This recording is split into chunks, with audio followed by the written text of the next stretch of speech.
नमस्कार, good evening, सुप्रभात सभी प्यारे बच्चों। मैं विशाल शर्मा आपका एक बार फिर से स्वागत करता हूं आपकी एसएसटी जीके क्लास में। मुझे उम्मीद है कि आप बहुत अच्छे होंगे, बहुत अच्छे से अपनी पढ़ाई कर रहे होंगे। चलिए, आज today we talk about studying the earth. Last class में हमने अर्थ के बारे में बेसिक पॉइंट पढ़े थे बच्चे। आज हम पढ़ेंगे कि अर्थ को हम कैसे समझते हैं। Students, today we start. Write the name of the student who sits to your. सबसे पहले मैप को स्टार्ट करने से पहले हमें एक बात समझनी होगी, और वो समझनी होगी डायरेक्शंस के बारे में। किसके बारे में समझनी होगी बच्चे? डायरेक्शंस के बारे में। फॉर एग्जाम्पल, अगर आप यहां पर बैठे हुए हैं तो इसको सेंट्रल माना जाएगा, और यदि आप इसके आधार पर अपनी डायरेक्शंस काउंट करेंगे तो ऊपर वाला जो एरिया होगा वो नॉर्थ होगा, ये साउथ होगा, ये ईस्ट होगा और ये वेस्ट होगा। चलिए, आपको सबसे पहले यहाँ काउंट करना है कि आप यदि यहाँ पर बैठे हुए हैं तो उसी डायरेक्शंस के हिसाब से आपको काउंट करना है कि आपके ईस्ट में कौन बैठा है, वेस्ट में कौन बैठा है, नॉर्थ में कौन बैठा है और साउथ में कौन बैठा है। चलिए, अर्थ के बारे में हम समझते हैं स्टूडेंट्स। थोड़ा सा बेसिक पॉइंट मैं आपको रिकॉल करा रहा हूं। हमने आपको अर्थ के बारे में बताया कि अर्थ सन का एक पार्ट था, और हमारे यहाँ एक सौरमंडल पर्टिकुलर हम फॉलो करते हैं, और उसी सोलर सिस्टम का हिस्सा है हमारी अर्थ। यानी कि प्लैनेट जनरली किसको कहा जाता है? प्लैनेट जो सूर्य के चारों ओर राउंडिंग करते हैं उन्हें जनरली क्या कहा जाता है बच्चे? प्लैनेट कहा जाता है। चलिए, प्लैनेट के बारे में हमने पढ़ा, और प्लैनेट के बारे में हम समझेंगे कि ये प्लैनेट आखिर है क्या। और प्लैनेट के साथ अर्थ के बारे में मैंने आपको बताया था कि अर्थ जस्ट लाइक ऐसे आपको दिखाई पड़ती है, ऐसे आपको देखने के लिए मिलेंगी। यानी कि 23.1/2 डिग्री ये आपका अपने एक्सिस पर झुकी हुई अर्थ है, और लगभग सर्कुलर शेप में ये है, और जो इसकी शेप है वो लगभग सेंट्रल से सर्कुलर है, और यहाँ पर आपको चपटी दिखाई देगी। चलिए, तो अर्थ को समझने के लिए हमें दो चीजें समझनी होंगी। एक तो हमें ग्लोब समझना होगा बच्चे। क्या समझना होगा? ग्लोब। और एक समझना होगा हमें मैप। ग्लोब और मैप के माध्यम से हम अर्थ को बहुत अच्छे से स्टडी कर पाएंगे, समझ पाएंगे। चलिए, आपके सामने जस्ट लाइक यहाँ इस लुक में आपको एक गोलाकार लुक दिखाई दे रही है, जो आपकी क्या है? जो आपकी अर्थ के नाम से जानी जाती है, और इसी को ग्लोब के नाम से कहा।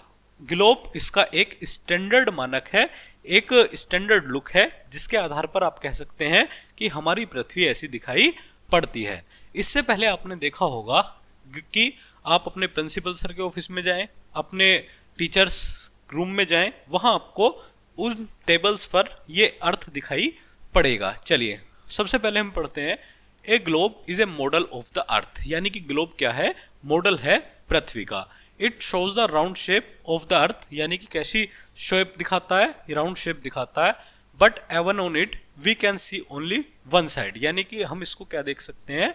केवल एक तरफ से देख सकते हैं। यानी कि इसका एक हिस्सा इस तरफ है और दूसरा हिस्सा दूसरी तरफ है। चलिए, for looking at the other side we have to rotate it. अगर हमें इसको दूसरी साइड देखना है तो हमें इसको इस टाइप से रोटेट करना होगा। चलिए, इन द गिवन पिक्चर, दी हुई जो पिक्चर है, some areas are shown in the blue. यानी कि कुछ एरिया आपको क्या दिखाई दे रहे हैं बच्चे? ब्लू दिखाई दे रहे हैं। कुछ आपको येलो दिखाई दे रहे हैं, कुछ ग्रीन दिखाई दे रहे हैं। तो ये समझने होंगे कि ये जो ब्लू वाला एरिया है ये आपका वाटर वाला एरिया है, और ये आपका लैंड वाला एरिया है। चलिए, दीज आर वाटर बॉडीज। यानी कि ये क्या है? ये पानी वाली बॉडीज हैं। Other colours denote different land forms. यानी कि अदर जो कलर हैं ये आपका किसके बारे में बता रहे हैं? लैंड के बारे में बता रहे हैं। चलिए, a small globe can not show clearly all the places on the earth. On the earth, for this we need a huge globe but is not possible to carry such a big globe, यानी कि हम एक बड़े globe को अपने साथ हमेशा लेकर के नहीं चल सकते। A small globe can not show clearly all the places on the earth, यानी कि जो छोटा ग्लोब है बच्चे वो क्या नहीं कर सकता, वो हमारी पृथ्वी के स्ट्रक्चर को पूरी तरह से ठीक नहीं दिखा सकता। चलिए यहाँ देखते हैं, a small globe can not show clearly all the places on the earth. चलिए ये हमने आपको बता दिया। आगे हम समझते हैं मैप्स के बारे में। किसके बारे में समझते हैं बच्चे? मैप्स के बारे में समझते हैं। सबसे पहले यहाँ आप वर्ल्ड मैप देखें कि मैप हमारी अर्थ का कैसा आपको दिखाई पड़ता है। देखिए बच्चे, हमारी अर्थ कैसी है, राउंड स्ट्रक्चर में हमने उसको दिखाया हुआ है। अगर हम एक राउंड स्ट्रक्चर को, आप एग्जांपल समझिए, यदि ये बोर्ड है और बोर्ड आपका कैसा है, आयत साइड में है, और मैं इसको यदि मोड़ दूं तो ये सर्कुलर शेप में बन जाएगा, यानी कि इसका ये वाले दोनों हिस्से क्या होंगे बच्चे, मुड़ने पर पीछे मुड़ जाएंगे और ये एक सर्कल बन जाएगा। तो सर्कल को यदि हम खोल दें तो वो एक इस स्ट्रक्चर में बनेगा और इसी को जनरली क्या कहा जाएगा बच्चे, वर्ल्ड मैप के नाम से जाना जाएगा। चलिए आप सभी वर्ल्ड मैप मैं आपको जूम करके दिखा रहा हूं।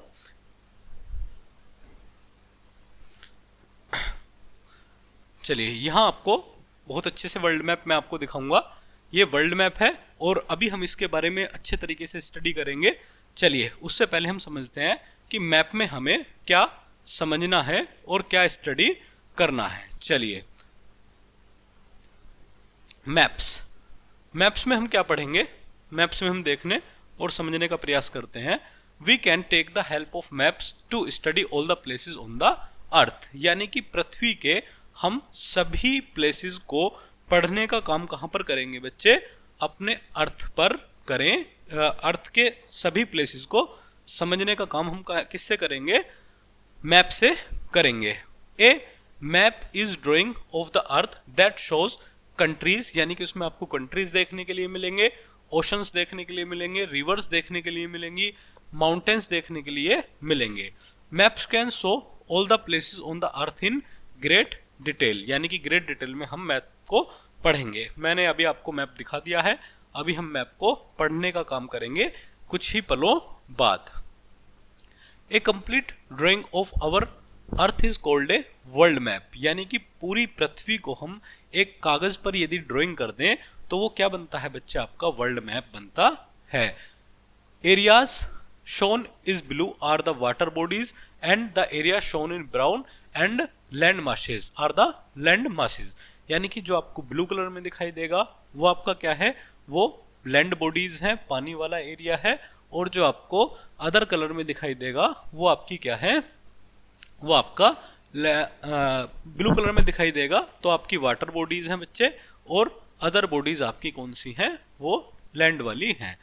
ए book of maps is called the can Atlas, यानी कि बहुत सारे मैप्स को अगर हम इकट्ठा कर दें तो उनकी जो एक बुक बनती है बच्चे, उसको कहा जाता है एटलस। चलिए आगे समझते हैं।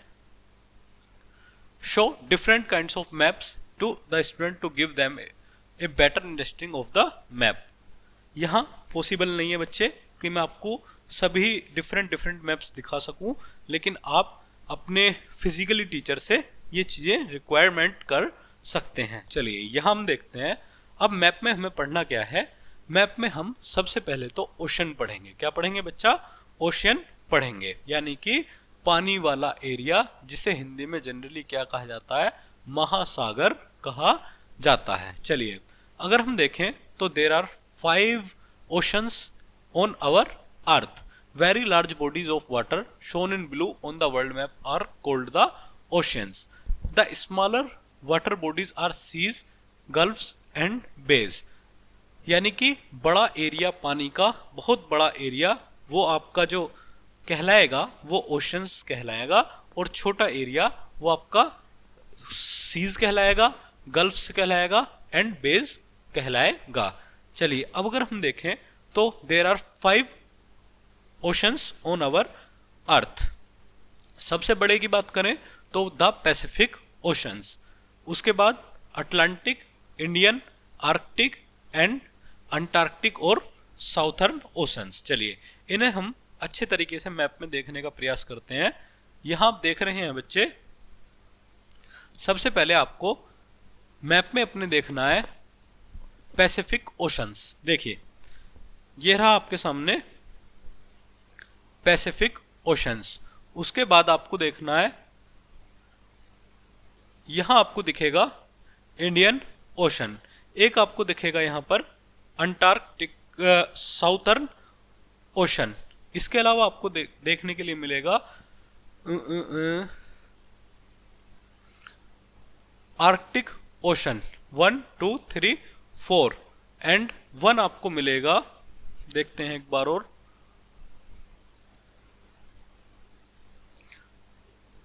Antarctic southern ocean, Atlantic, Arctic, Pacific हो गया, अटलांटिक हो गया, आर्कटिक हो गया,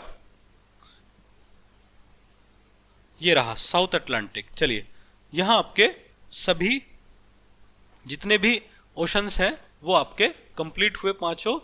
अब हम समझते हैं क्या, कॉन्टिनेंट्स। कॉन्टिनेंट्स यानी कि महाद्वीप, जिनको हिंदी में कहा जाता है।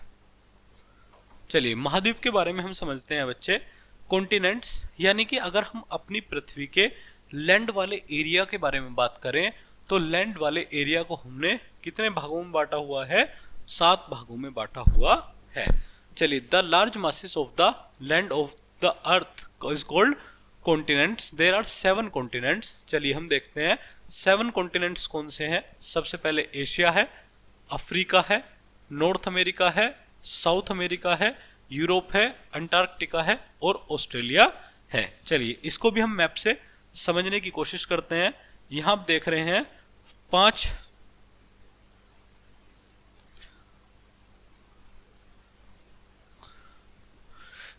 ये वाला जो एरिया आपके सामने है बच्चे, एशिया।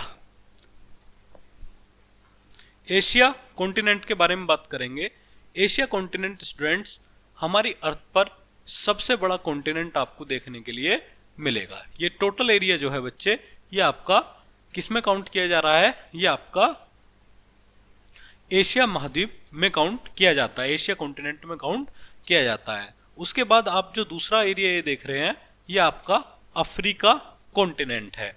उसके बाद बच्चे आपका यहाँ आपको एक नॉर्थ अमेरिका, ये वाला जो पूरा एरिया आप देख रहे हैं ये नॉर्थ अमेरिका है। ये जो पूरा एरिया आप देख रहे हैं बच्चे, ये आपका साउथ अमेरिका है।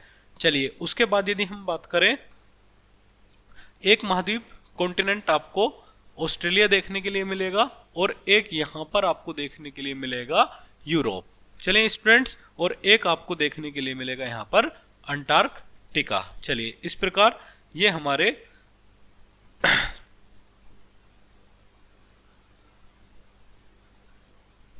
कॉन्टिनेंट्स कंप्लीट हुए। अब हम समझते हैं इन कॉन्टिनेंट्स के बारे में। और इन कॉन्टिनेंट्स में सबसे बड़ा जो आपका कॉन्टिनेंट है वो है आपका एशिया।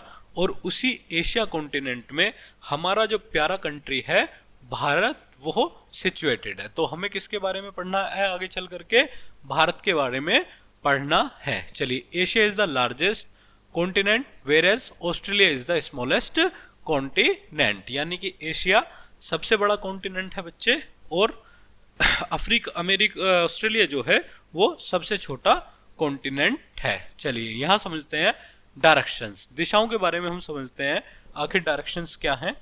डायरेक्शंस का टॉपिक समझाने से पहले मैंने आपको बताया कि यदि मैं इसको सेंट्रल मान लूं तो इसके ऊपर वाला जो एरिया होगा ये नॉर्थ होगा, नीचे वाला साउथ होगा, इस तरफ वाला ईस्ट होगा और इस तरफ वाला क्या होगा बच्चे, वेस्ट होगा। चलिए डायरेक्शंस के बारे में हमने समझा और अब हम पढ़ते हैं the directions are essential feature of map. यानी कि एक मैप का इसेंशियल फीचर क्या है, डायरेक्शन है। With their help any place can be located easily. यानी कि हम क्या कर सकते हैं, अगर डायरेक्शंस के बारे में हमें सही जानकारी है तो हम क्या कर सकते हैं बच्चे, आपका किसी भी प्लेस को बहुत इजीली ढूंढ सकते हैं। फॉर एग्जाम्पल, अगर आप किसी खुले ओशन में खो जाएं, सागर में खो जाएं, या आप जंगल में खो जाएं, तो आप डायरेक्शंस के थ्रू ही अपने रास्ते को क्या कर सकते हैं, बड़ा आसानी से ढूंढ सकते हैं। चलिए, तो डायरेक्शंस के बारे में हम पढ़ते हैं। The directions are an essential feature of a map. With their help, any place can be located easily. यानी कि वो क्या कह सकता है वहां पर, कोई भी any place can be located easily, यानी कि किसी भी स्थान को हम बड़ा आसानी से ढूंढ सकते हैं। The 4 directions east, west, north and south are shown on the given map of India. यानी कि हम मैप पर क्या कर सकते हैं, चारों डायरेक्शंस को देख सकते हैं।